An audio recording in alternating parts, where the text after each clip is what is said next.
마태복음 21장 1절에서 11절까지 말씀을 제가 읽도록 하겠습니다. 그들이 예루살렘에 가까이 가서 감람산 bet박에 이르렀을 때에 예수께서 두 제자를 보내시며 이르시되 너희는 맞은편 마을로 가라. 그리하면 곧 메인 나귀와 나귀 새끼가 함께 있는 것을 보리니 풀어 내게로 끌고 오라. 만일 누가 무슨 말을 하거든 주가 쓰시겠다 하라. 그리하면 즉시 보내리라 하시니 이는 선지자를 통하여 하신 말씀을 이루려 하심이라. 일렀을 때 시온 딸에게 이르기를 내 왕이 내게 임하나니 그는 겸손하여 나귀 곧 멍에 매는 짐승의 새끼를 다투다 하라 하였느니라. 제자들이 가서 예수께서 명하신 대로 하여 나귀와 나귀 새끼를 끌고 와서 자기들의 겉옷을 그 위에 얹으매 예수께서 그 위에 타시니 무리의 대다수는 그들의 겉옷을 길에 펴고 다른 이들은 나뭇가지를 베어 길에 펴고 앞에서 가고 뒤에서 따르는 무리가 소리 높여 이르되 호산나 다윗의 자손이여 찬송하리로다. 주의 이름으로 오시는 이여 가장 높은 곳에서 호산나 하더라. 예수께서 예루살렘에 들어가시니 온 성이 소동하여 이르되 이는 누구냐 하거늘 무리가 이르되 갈릴리 나사렛에서 나온 선지자 예수라 하니라. 아멘.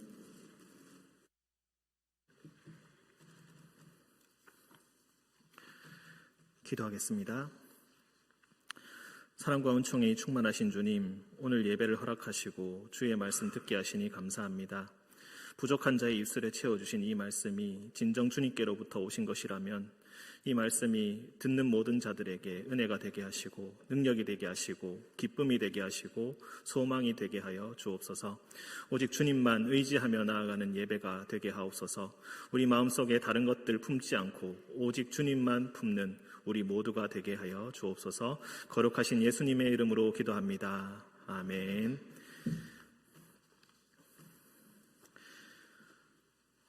네, 다른 얼굴이 올라와서 아마 많이 당황하셨을 줄로 압니다. 지금 담임 목사님께서 건강상의 이유로 오늘 제가 대신 말씀을 전하게 되었습니다. 많은 기도와 또 양해 부탁드립니다.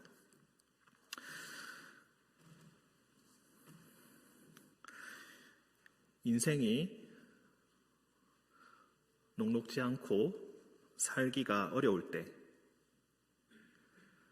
우리가 하고자 했던 것들이 장애물을 만나서 막히게 되었을 때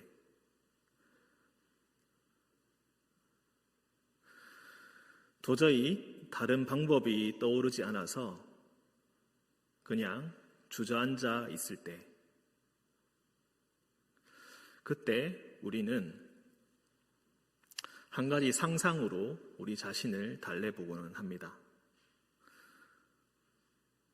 만약 하나님께서 허락하셔가지고 우리 인생에 딱 한 번 우리 인생에 한 과거의 한 시점으로 우리가 돌아갈 수 있다면은 여러분은 어디로 가시고 싶으십니까?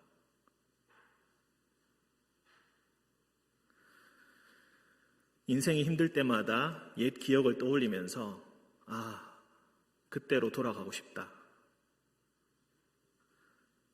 그때로 돌아간다면은 뭔가 달라질 텐데 하면서 이런 생각을 하게 됩니다. 말씀을 준비하면서 동영상을 찾다가 5세부터 74세까지 인터뷰를 하는 동영상을 찾았습니다. 그 동영상에서는 5세부터 74세까지 한 명씩 인터뷰를 하는데 인생의 한 시점으로 돌아갈 수 있다면 언제로 돌아가겠는가라는 질문을 하는 것이었습니다. 그 질문을 받은 사람들은 저의 생각보다 많은 사람들이 이렇게 대답했습니다. 과거로는 돌아가고 싶지 않습니다. 나는 지금이 너무 좋습니다. 아니, 지금도 그렇게 좋은 건 아닌데 과거로 돌아가서 내가 해왔던 고생들을 힘든 것들을 다시 할 생각을 하니까 도저히 엄두가 안 납니다. 저는 그냥 지금이 제일 좋은 것 같습니다. 이렇게 대답을 하기도 했습니다. 또 어떤 사람은 최근에 부모님을 보낸 분들은 부모님이 살아 계셨을 때로 돌아갔으면 좋겠습니다. 내가 미처 하지 못한 말이 있는데 그 말을 꼭 전하고 싶습니다. 나에게 딱 5분만이라도 그 기간이 주어진다면 난 그렇게 하고 싶습니다. 이렇게 얘기하는 분도 있었습니다. 또 어떤 분은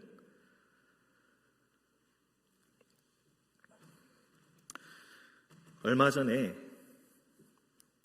아이를 처음으로 때리게 되었는데 그게 너무 후회가 돼서 아이를 처음으로 때리기 5분 전으로 돌아가고 싶습니다.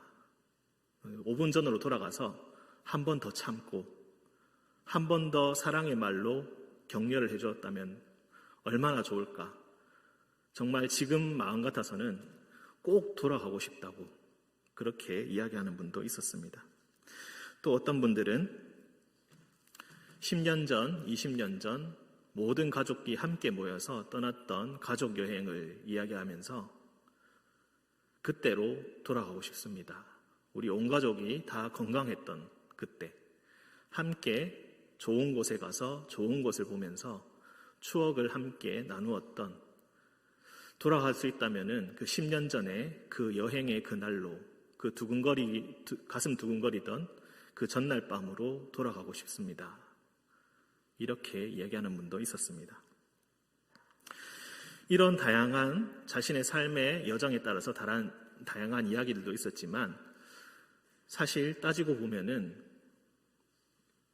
어디로 돌아가고 싶은가에 대한 질문은 그 대답이 크게 두 갈래로 나누어졌습니다.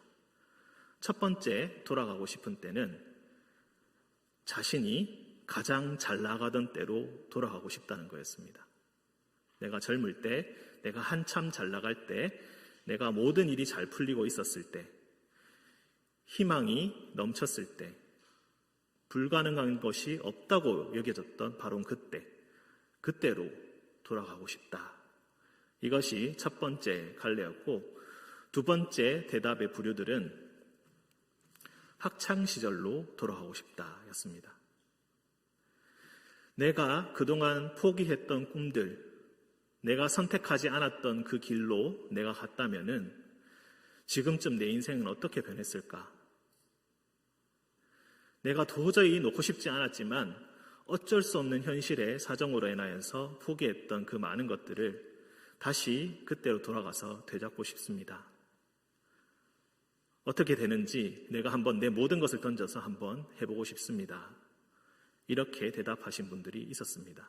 즉 크게 두 가지로 자신의 전성기로 돌아가는 것, 두 번째는 가능성의 시절로 돌아가는 것, 그 두 가지로 의견이 크게 갈라졌습니다. 여러분들은 어디로 돌아가고 싶으십니까?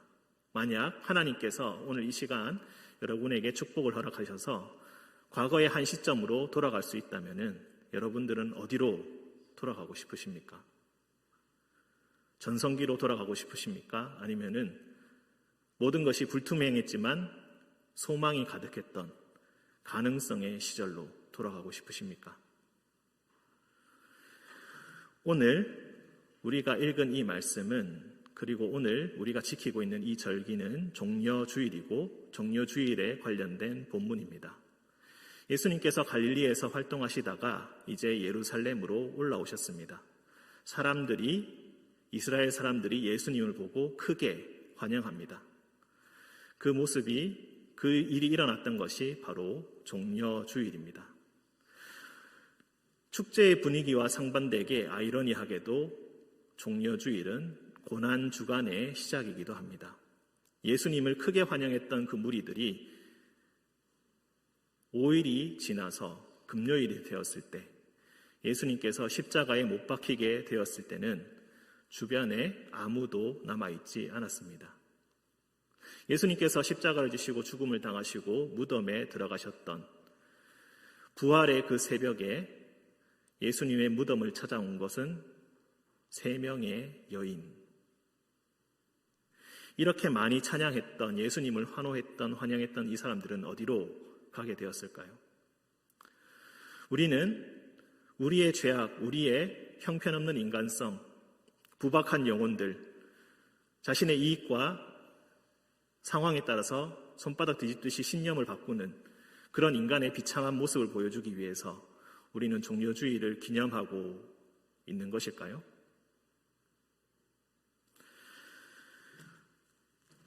우리는 이 시간에 잠시 상상의 나래를 펼쳐보고자 합니다.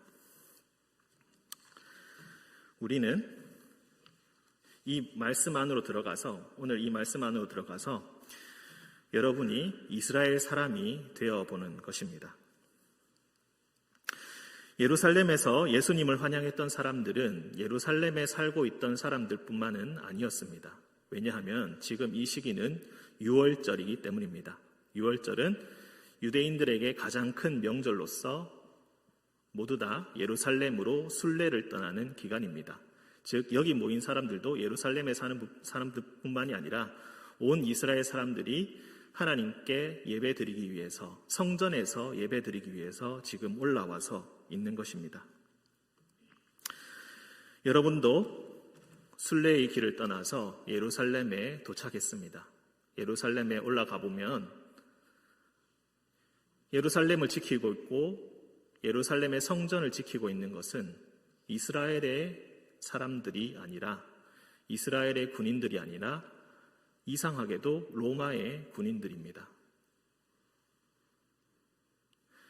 그리고 로마의 군인들과 하나님께서 선택하신 제사장들이 친하게 지내는 모습을 누구든지 볼 수가 있습니다. 예루살렘 성전 앞에 얼마 떨어지지 않은 곳에 로마 병사들의 병영이 있었다고 합니다. 공공연한 비밀입니다. 모두 다 알고 있습니다. 제사장이 하나님만 의지하라고 외치는 그 제사장이 누구보다 세상의 로마의 권력과 친하게 지내면서 자신의 권력을 유지하고 있다는 것. 누구나 다 알고 있지만 아무도 말하지 않는 공공연한 비밀이었습니다. 제사장들이 자신의 직위를 유지하기 위해서, 때로는 권력 투쟁을 하기 위해서 모든 사람들이 헌물로 가져왔던 그 모든 재산들을 로마 권력에 뇌물로 바치고 있다는 것은 누구나 아는 공공연한 사실이었습니다. 하지만 그 비참한 진실을 마주하기 싫어서 아무도 말을 하지는 않습니다. 이제 성전에 가서 예배 드려야 됩니다. 제사를 드려야 합니다. 제물을 가지고 오지 못했습니다. 먼 길을 오기 때문에 소와 양, 염소를 데리고 올 수는 없습니다. 그래서 돈을 가지고 옵니다. 성전 앞에 제물을 파는 사람들, 동물들을 파는 사람들 정말로 많이 있었습니다. 여기까지 오면서 들었던 차비, 그리고 다시 고향으로 돌아가야 할 차비, 그리고 여기서 묵으면서 지내야 할 그 체류비들, 이런 돈의 주머니 사정들을 생각하면은 살 수 있는 것이 별로 없습니다. 가난한 사람들을 위한 비둘기도 있지만 가능하면 1년에 한 번 제사 드리는 건데, 하나님께 예배 드리는 건데, 가능하면 더 좋은 제물을 하나님께 드리고 싶은 마음에 계속해서 주머니만 만지작거리면서 그 가축들을 돌아봅니다. 분명히 아무리 봐도 품질이 그렇게 좋아 보이지 않는데 가격은 상상을 초월할 정도로 비쌉니다. 그리고 그 상인들 역시도 대제사장과 한패라는 것은 누구나 알고 있는 공공연한 사실입니다. 하지만 어쩔 수 없습니다. 가지고 올 수는 없고 데리고 올 수도 없고 거기서 사야 합니다. 또 이런저런 생각을 하다 보니까 고향으로 돌아가서 내야 할 세금들이 기억납니다. 내야 할 세금들이 정말 산더미처럼 쌓여 있습니다. 분명히 세리들이 돌아가자마자 닥달을 해댈 것입니다. 모두가 알고 있습니다. 세금을 몇 배씩 뻥튀기 하여서 거두고 있다는 것 모두 알고 있습니다. 나머지 돈들은 모두 세리의 주머니로 들어간다는 것 역시 잘 알고 있습니다. 하지만 내지 않으면 군인들이 들이닥칠 걸 알기에 어쩔 수 없이 그러려니 하면서 그 세금을 내야 합니다. 돈 들 곳이 너무나 많아서 재물을 사기도 참 여의치 않은 그런 상황입니다. 그렇다고 해서 일자리가 풍부한가? 그렇지 않습니다. 돈도 얼마 안 되는 막노동 일을 해야 하는데 그마저도 자리가 없습니다. 경쟁이 얼마나 치열한지 오전 9시부터 나가 있어도 오후 5시까지 일자리를 구하지 못해 쩔쩔매고 있는 사람들이 얼마나 많이 있습니까? 포도원 품꾼 비유에서 우리는 5시까지 기다리고 있던 품꾼들의 이야기를 이미 알고 있습니다. 이제 1시간 후면 집에 들어가야 하는데 빈손으로 아내와 아이들을 볼 면목이 없어서 들어가지 못하고 마지막 1시간까지도 기다리고 있는 그 가장의 처절한 모습들, 얼마나 삶이 힘들고 얼마나 삶이 피곤한지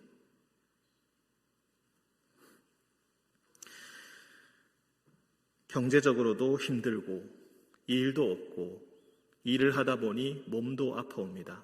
그 당시에 병원이 있었겠습니까? 무엇이 있었겠습니까?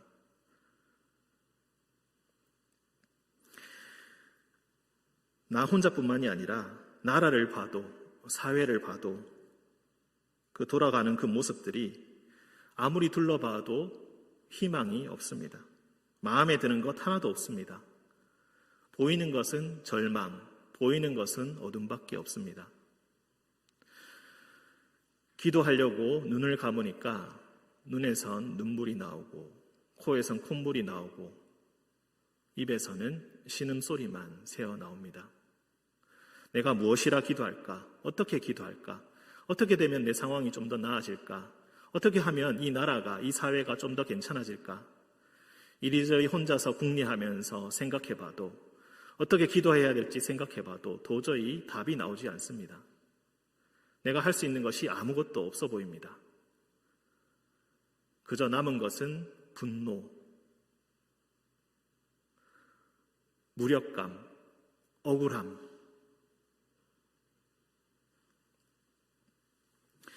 이렇게 삶이 힘들고 어려운 유대인들은 그래서 한 생각에 이르게 됩니다.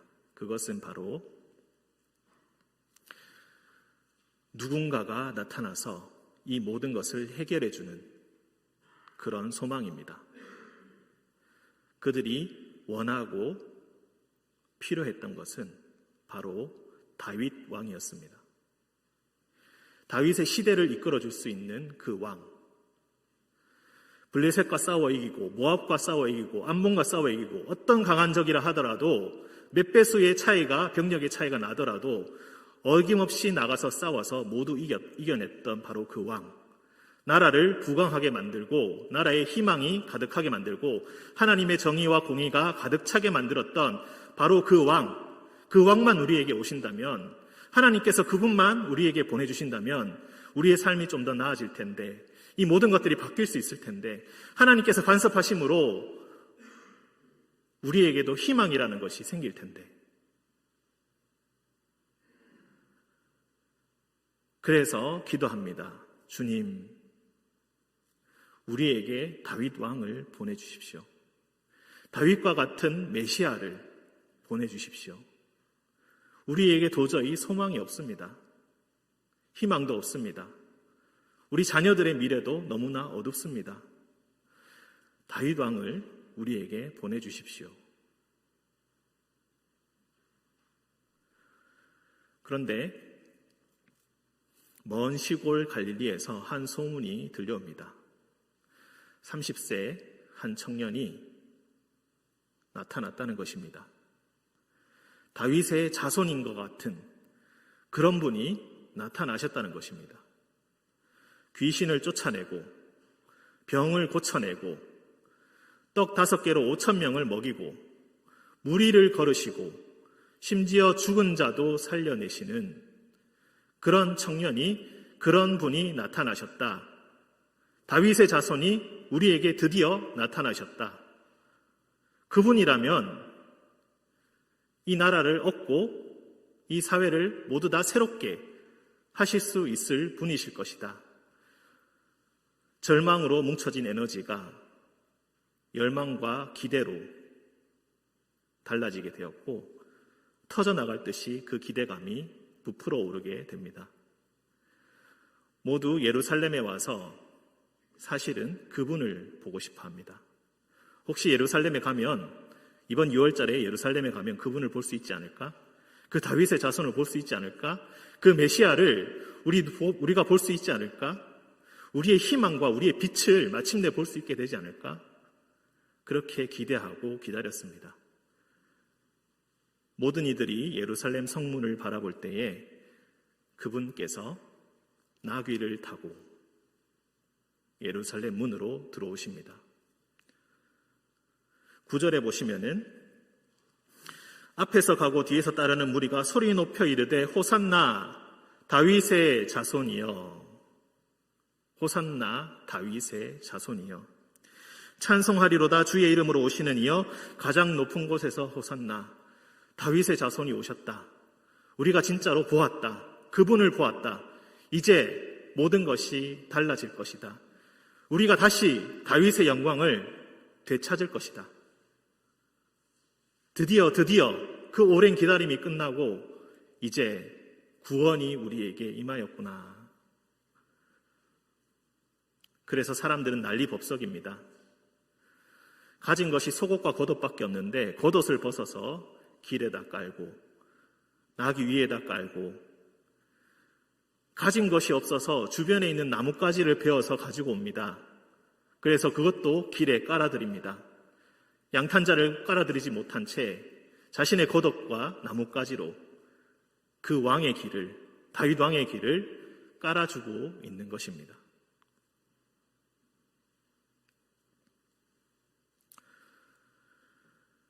그렇게 기대감이 가득 찼던 이 종려주일, 하지만 5일이 지나니까 그 꿈은 흔적도 없이 사라져 버렸습니다. 다윗과 같은 왕이 될 것이라고 믿었던 그 사람은 십자가에 매달려 죽게 되었습니다. 모두가 비난하고 조롱하고 비웃는 가운데서 죽음을 맞이하였고, 그의 무덤을 찾느니 아무도 없었으며 그의 제자들이라고 스스로 칭했던 자들도 십자가에 달리시자마자 모두 다 도망가고 말았습니다. 모든 것이 끝난 것으로 보였습니다. 힘든 삶 속에서 잠시 누렸던 일장춘몽, 한여름밤의 꿈, 5일간의 그 짧았던 그 기대감, 그 모든 것들이 사라져버리고 말았던 것입니다. 하나님은 도대체 왜 이렇게 행하셨을까? 왜 이렇게 하셨을까? 희망 고문하면서 2번 죽이시려고 우리에게 이렇게 하신 것인가?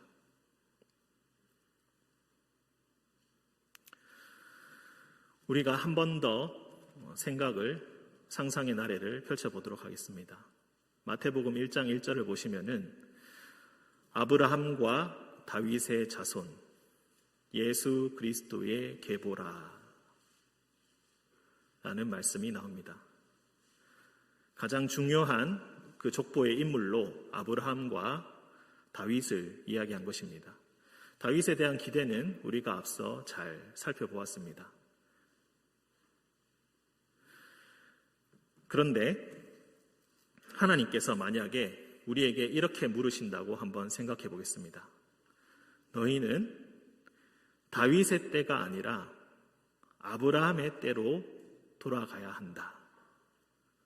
만약 여러분들에게 이렇게 하나님께서 말씀하신다면 여러분들은 어떻게 하시겠습니까?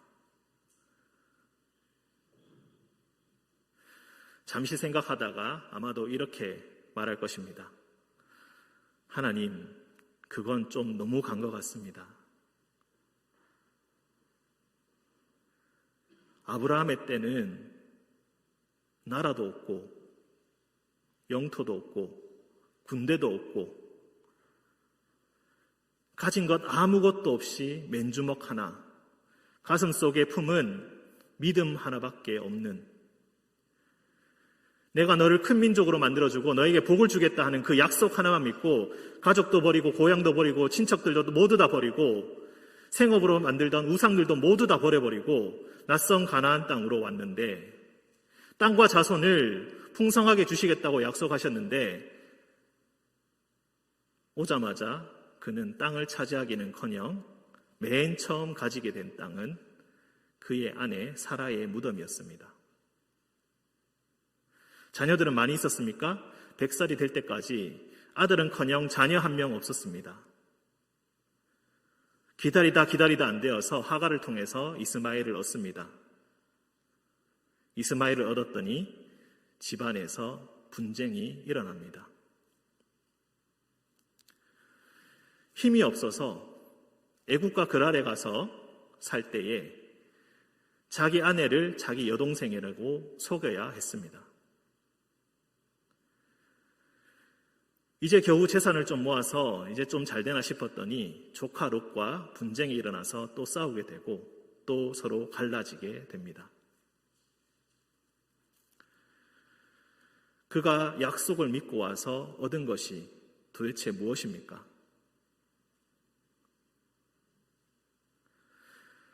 하나님께서 그의 믿음을 보시고 의로 여기셨다. 이거 하나밖에 없습니다. 말이 좋아서 믿음의 조상이지 빚 좋은 게살구 아닙니까? 손에 쥔 게 무엇이 있습니까? 아무것도 없습니다. 오직 믿음밖에 없습니다. 그런데 아브라함의 때로 돌아가라고요? 아니요, 우리는 이미 아브라함의 때에 있습니다. 우리가 가진 것이 무엇이 있습니까? 우리 모두 다 이미 빼앗겼습니다. 우리나라 형체만 남아있지 로마에 이미 뺏겼습니다. 우리 성전 이미 로마에 모두 다 뺏긴 거나 다름없습니다. 부패가 잠식돼 있고 부정이 온 나라에 가득 넘쳐납니다. 이미 우리는 가진 건 모두 다 뺏겼습니다. 건강도 잃었습니다. 재산도 없습니다. 우리가 이미 가진 것이 아무것도 없고 그나마 가진 것이 믿음 하나라서 이렇게 1년에 한 번 빚을 내어 예루살렘에 와서 예배를 드리는데 아브라함의 때로 돌아가라니 어떻게 아브라함의 때로 돌아갈 수 있습니까? 아브라함 말고 다윗의 때로 돌아가게 해주십시오. 아브라함 말고 다윗의 그 찬란한 영광, 강력한 국가, 누구도 우리를 우습게 보지 못했던 그 시기로 우리를 돌려주십시오. 모든 것이 조금은 어설프고 모든 것이 조금은 부족했지만 꿈과 낭만이 있었고 충성과 의리가 있었던 그때로 돌아가게 해주십시오. 주님, 아브라함 그 믿음만 가지면서 살기에는 우리는 지금 이미 너무너무 힘이 듭니다.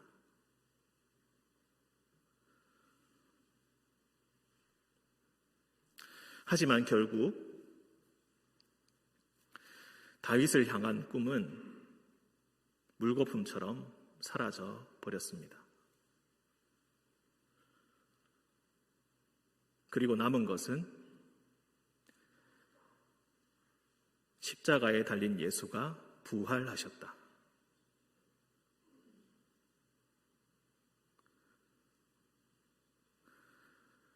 어찌하여 산 자를 죽은 자 가운데서 찾느냐.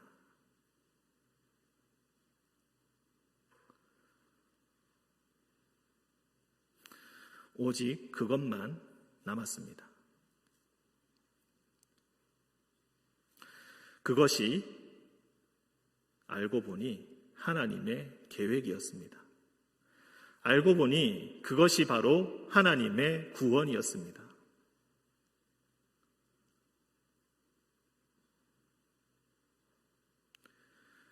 하나님께서는 유대인들만 참여할 수 있었던 다윗의 나라로 회복시키시기를 원하지 않으시고 모든 백성들을 다 부르십니다.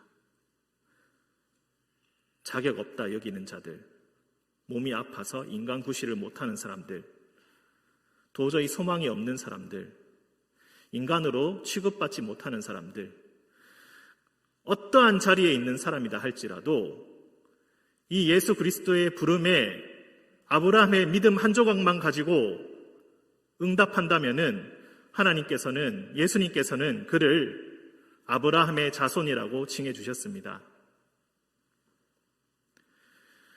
18년째 병에 걸려 등이 꼬부라진 한 여인이 있습니다. 모두가 싫어합니다. 재수 없다고 합니다. 저리로 가라고 합니다. 하지만 의지할 곳이 하나님밖에 없어서 매일마다 회당에 나와서 구석에 한 귀퉁이에 가서 기도만 합니다. 예수님께서 그를 부르셔서 그를 낫게 하시고 이 여인은 아브라함의 딸이다 라고 하십니다. 모두가 싫어하는 세리장 삭개오가 있습니다. 세리들의 왕입니다. 볼품없고 못생겨서 가진 것이 아무것도 없어서 세상에 의지할 것이 돈밖에 없어서 그렇게 미친 듯이 돈만 모았던 사람입니다. 그런데 예수님께서 지나가신다는 소식을 듣고 자신처럼 못생기고 자신처럼 볼품없는 돌무화과 나무 위에 올라가서 예수님 얼굴 한번 보겠다고, 예수님 한번 만나보겠다고 그렇게 우스꽝스럽게 애쓰고 있는 그를 예수님께서는 부르시고 내가 오늘 너희 집에 유하여야겠다 말씀하셨습니다. 내 재산의 절반을 가난한 이들에게 나눠주고 내가 빼앗은 것이 있다면 4배로 갚겠습니다 라고 그가 외쳤을 때 예수님께서는 이 사람도 아브라함의 자손이다 라고 말씀하십니다. 비록 비유이긴 하지만 거지 나사로가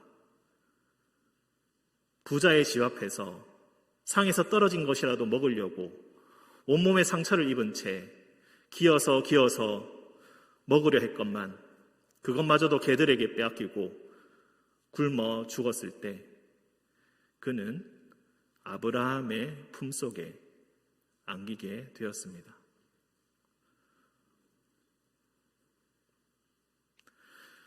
이 시점에서 우리는 다시 한번 질문해 보겠습니다.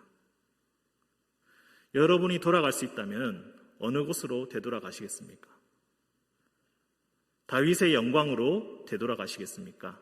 아니면 아브라함의 믿음으로 되돌아가시겠습니까? 아니, 되돌아가는 것이 아니라 우리의 미래가 어떤 방향으로 가야 하는가 우리가 물을 때에 다윗의 미래로 가야겠습니까? 아브라함의 미래로 가야 하겠습니까?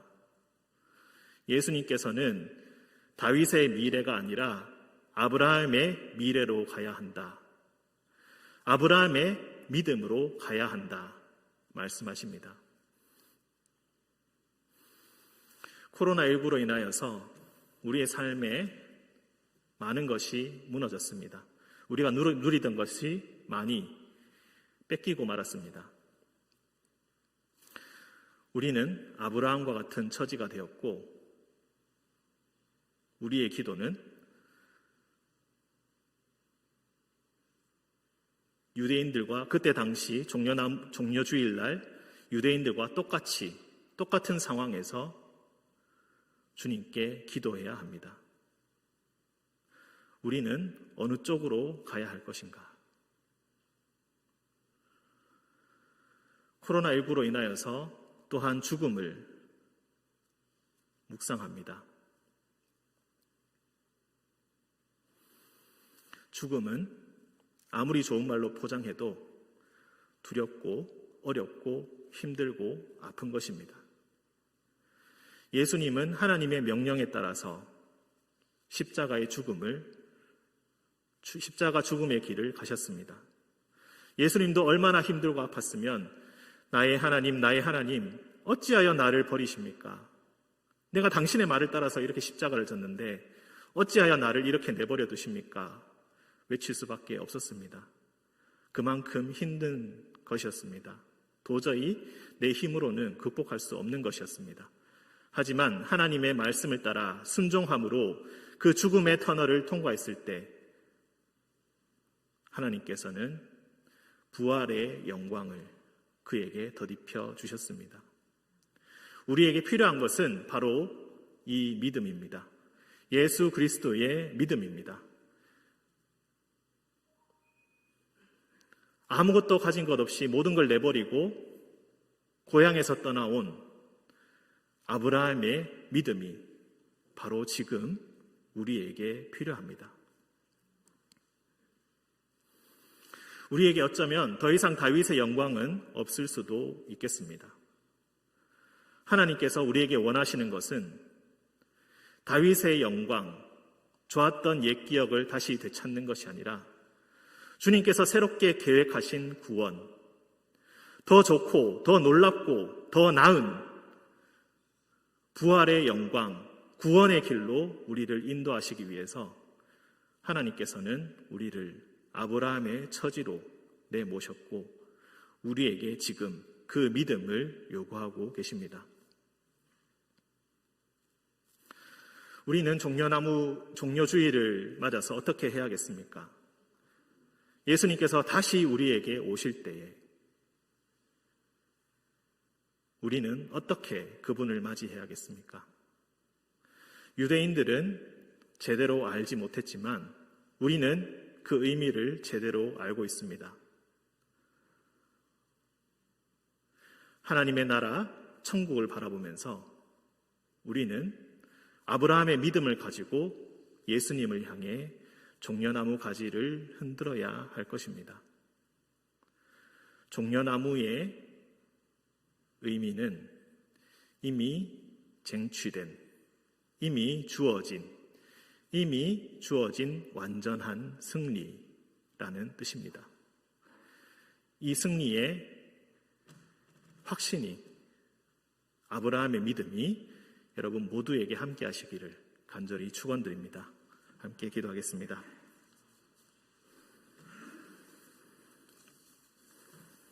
다윗의 때가 아니라 아브라함의 때로 돌아가라. 그 길로 나아가라 하신 주님. 주님을 믿고 주님의 손을 붙들고 주님의 뒤를 따라가게 하여 주옵소서. 광야와 같은 인생, 주님께서 열어주신 그 길을 따라갈 때에 진정한 승리가 이미 우리에게 주어졌음을 알게 하시고 비록 두려우나 담대한 믿음으로 나아가는 우리 모두가 되게 하여 주옵소서. 거룩하신 예수님의 이름으로 기도드립니다. 아멘.